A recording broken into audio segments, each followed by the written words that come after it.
Hello everyone. This video is about encouragement and inspiration, eating healthy.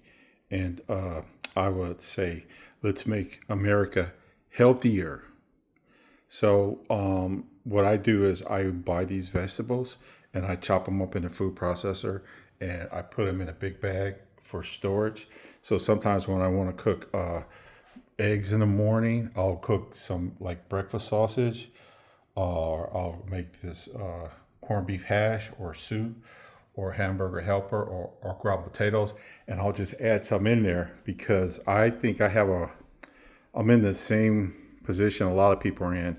I don't know how to cook and I can't really cook well, but so I know I have to get a healthier choice. So what I do is I chop these up in the food processor. I put them in a big bag and freeze them. And when I cook something, I'll just put them in there. Now, it doesn't taste like it looks. What it is that when you chop this up and you put it in your food, actually, it actually, to me, it enhances the food. It's kind of like spices. I think that's where spices come from anyway, things from the earth. So this comes from the earth, but at least you can get it in there because I know a lot of times people do eat salads, but sometimes people get burnt out on eating salads, which I have experienced. So that's what I like to do. I like to make a soup, put some vegetables in it,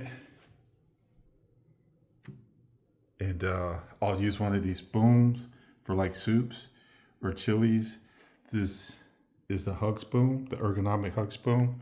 I do have a patent on it. Hopefully, I'll be able to get it to market soon. People will enjoy that because this is so much better. When you eat like this, it's so much better for anything from the bowl.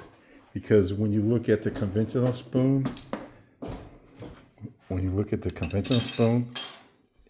and you think about it like this, or like this, and you're holding a spoon like this, or you're like this in the bowl. So it's either you're in a bowl like this, or you're going down like this, or just go down, up. So this spoon, the conventional spoon, will always be perfect for flat horizontal surfaces, like vegetables in a plate, peas and corn. But this is for like a bowl, cups, and soups. So yeah, hopefully we'll get that to market soon. And then you guys could probably go to my Facebook page, steve.valentine.355, and you can read up on the things that we're talking about with the robotic chef. So I don't make the robotic chef. There's a company that should have been in the market by now, but with the robotic chef. So basically, a robotic chef will sit in like a microwave right here. It'll sit in over your stove, and it'll have two arms that hang down. It'll cook. So when I talk about that robotic chef in my previous videos, I said that we could probably hack that robotic chef and put it in a autonomous RV where it would drive itself, and we would have rails just above the RV, or you can even have it in your home. So these rails would just have two arms that hang down. So in the RV where it would cook, so like where it would cook right here, when it's done cooking, like I said, I could hack it, get with the manufacturers, and then have it when it's done cooking.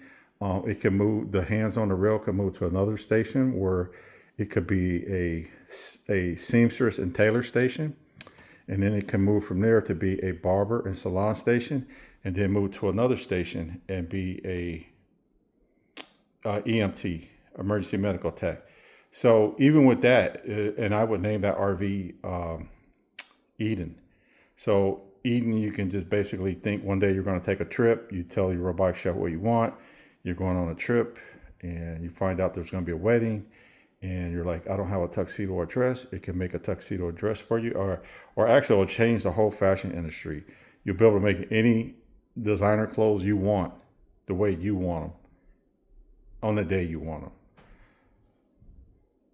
So, and that would be an RV. It also would be in the home. But also what I like to do is augment that too. So like, if that's tied to AI, and AI can then take over this and do this part right here with all your vegetables. Just think that it would have to monitor and keep track of everything you have in your home. So one thing about it is that what I like to do is in the refrigerator has corners, and in the corners I will have a rail, and every shelf would be on a spring. Even in the freezer, it would be on a spring. And this would be the same thing also with all the cabinets. All the cabinets would have a rail in each corner, and they all be tied to a spring. Well, each one of those springs would be tied to a scale. Well, that scale could then weigh everything in your freezer and your cabinets. It would know exactly what you have.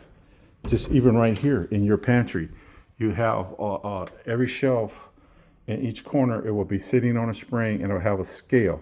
Now, for legacy users that don't have that, what I like to do is bring to the market is a scale that you would put in your home on the shelf here, and it would just weigh everything. And when you will scan it in and out the refrigerator, you will know exactly what you want. So the future refrigerator and cabinets, whenever you put something in, it has a barcode. So you just put it in, it will scan it, it would weigh it, and it will always know what you have in your refrigerator. And then if it's tied to AI would basically know exactly what ingredients you have, when it's about to expire, send you a notice, and you can order stuff. So that's what the modern kitchen would be like, that I would use in the home or in Eden RV. So my plan is to market the spoon, and then after I market the spoon, then work on the kitchen cabinets and the refrigerators with that technology. And then from there, I would like to proceed into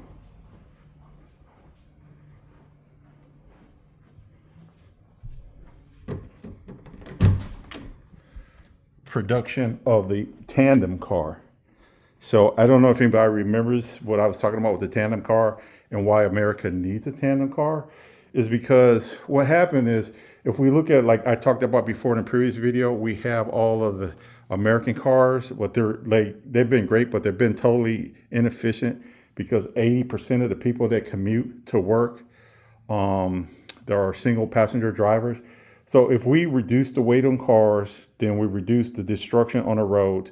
It becomes more efficient. Batteries are lighter. We don't need as much batteries or resources to make these cars. And plus they'll be lighter and they save lives. And I hate to mention this fact, but if you add up every American soldier that died in Vietnam War combined, total years, more people died on average on the American freeways than they did combined in Vietnam. So that means there would be a safety issue that would help save lives. And Eden, the tandem car could be a complement to Eden. So Eden, the RV, so I put in here the tandem car concept. The tandem car going from concept to prototype, and why America needs a tandem car. And I put it on my Facebook page. And then hopefully if the tandem car works, then we can start to move into going from concept prototype to actual Eden, where you have the RV that drives itself, has a robotic chef, seamstress, tailor station, salon, barber station, and EMT. And then we have the refrigerators, the modern refrigerator and cabinets tied to AI. Then that should make everyone globally a lot more healthier. So all this falls under Mission Noah. Mission Noah was the concept that I came up with, and I sent it out in 2015 to all of Congress about how to make a water pipeline grid. So a water pipeline grid that would help with droughts, forest fires, and floods. And you would have a continental grid on every continent going east and west, multiple lines, north and south, multiple lines, and that way we could disperse water, and everyone on the planet could have water. Because I watch the videos on YouTube, and there's people in South American parts of the world that just don't have running water or bathtubs and showers like Americans do. So this is what we want to do is, until the robotic chef comes, people will have to learn to do this on their own. Chop it up and sneak it into whatever. So much stuff is snuck in the food that people don't even know what they're eating. So I always had the idea, why can't we just sneak this stuff in the food? Sneak it in the hamburgers, sneak it in the hot dogs, sneak it into anything that would make people healthier.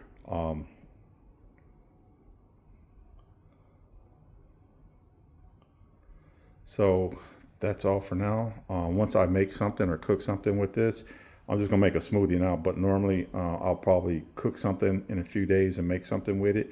But right now I'm just gonna chop it all up and put it in the big bag and put it in the freezer. But like I said, whenever I make something, I just sneak it in it, whatever.